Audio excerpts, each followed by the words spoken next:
Hi, and welcome to your session, episode 3 of Coaching with Coach G. Again, I'm Gilles Brito, and welcome to my YouTube channel, or to this video about the top 3 strategies in picking a therapist or psychotherapist. Now, when I skim the internet for the different resources that people typically look for, are things like qualifications, locations, personality, and I think all those things are valuable, but what I'm going to try to transmit today is kind of my top 3 things to look for when looking for a therapist. The first thing is really, how do they answer the WIIFM question? WIIFM, W-I-I-F-M, which is actually a marketing concept, which stands for what's in it for me. From the website, from the telephone conversation, from all the information that you get from this therapist, do they really understand where you're uniquely coming from? So if you're seeing a therapist for depression, do they have experience in dealing with clients with depression? What's their protocol like? How many sessions will you see them for? Have you worked with this issue in the past? Similarly with anxiety or depression or substance abuse. That's really my background, is in really addictions and mental health. So people with concurrent disorders. So some of the important questions is, in terms of what's in it for me, have you addressed these issues before? So that's the number 3 thing. The number 2 thing is, how will I know when I'm getting better? Now, it sounds like kind of a trite or trivial thing, but I think it's really important. Now, a tool that I've used now in my office probably since 2011 is just a simple clinical tool. I went to a magnificent workshop a few years back, and I'm not shy to say it was with Dr. David Burns, and he talked about the importance of measuring every single client that comes in. And the reason being is really twofold. The first is you get a really quick snapshot of how a client's doing. Now, the brief mood survey is a tool that I use in my clinical practice, and I bought the license for it.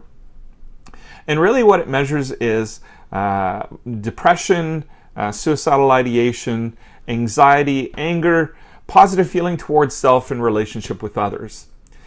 And in looking at this, it really gives me a really quick snapshot of how the person is doing on that day.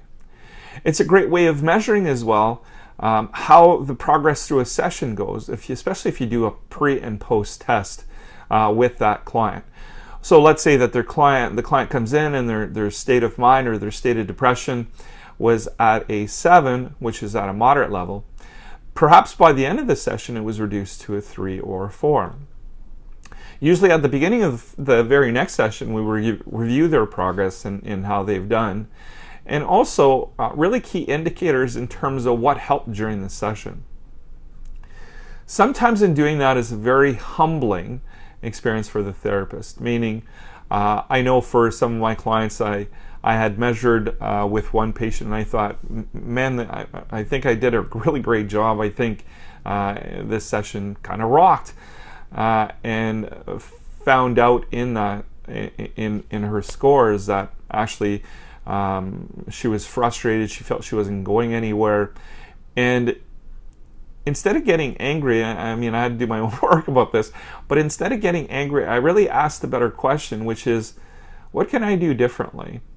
So that's the second part. I said there's 2 parts. One is getting a really quick snapshot. And the second is the tool allows me to fail fast. Now, that probably doesn't sound very good, but what I mean by that is we can make a natural assumption that if a client is seeing us with elevated scores on depression or anxiety or sadness, that after a few sessions, those scores should go down. In other words, if a client comes in on session 1 and their score is a 9, which is at a moderate level, we can make the assumption that after about 3 to 4 sessions, those scores should go down. If they don't go down, it's an indication of 2 things. 1, the person is going through more situational stress, or 2, whatever I'm doing is not working. Whether it's person doesn't feel comfortable, they don't feel like they're getting anywhere. So the tool allows me to really challenge how the therapeutic alliance is going as we go along. Now, my colleagues in the office here say that I have my clients trained because as soon as they walk in, there's a clipboard right beside the door. It's the first thing that they fill out before they enter a session. And so there's an expectation to, from the client perspective, that you're defining what you want to get out of this. Which brings us to point number 3. And I put it as point number 3, or the reason number 1 on how to pick a good therapist is, what does your gut say? So the essence of building rapport, I've worked a lot in my work with the Center for Addiction and Mental Health, that the key elements, especially in dealing with youth, because that's the population I was dealing with before, that regardless of the therapeutic intervention, whether it's cognitive behavioral, whether it's DBT, I'm giving a lot of psychobabble, really the most essential thing is the building of rapport. Because you can't force information into a brain. You have to create an environment in which the brain is willing to receive information. So creating rapport is really, really essential. It gives the client the idea that this person really knows what I'm going through, and I could trust them that they could take me somewhere better. So that's it. That's the top 3. Again, the last one on building rapport is kind of critical. So if you ever come to a crossroad in your life where you're searching for a therapist, remember the 3 kind of keys.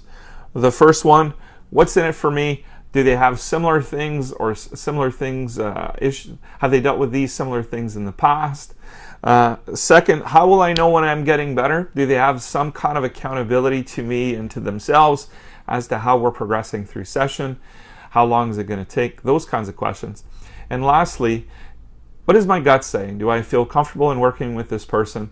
The therapeutic relationship is a very unique one, and I know for myself I feel blessed and privileged every time that a person comes through the door and is willing to share information with me on their wellness. I don't take that ever for granted. So I try to create an environment in which we can have an honest exchange so that we can progress towards the outcome that they want. So that's it. Your 3 quick tips on how to find the right therapist. As usual, thanks so much for joining me today. If you like this videos, I'd like you to hit the like button at the bottom. I, as usual, welcome your comments, opinions. They all matter to me, and as well as the information you'd like to have in the future. So to your health and to your mental wellness. Thanks for coming today, and have a great weekend.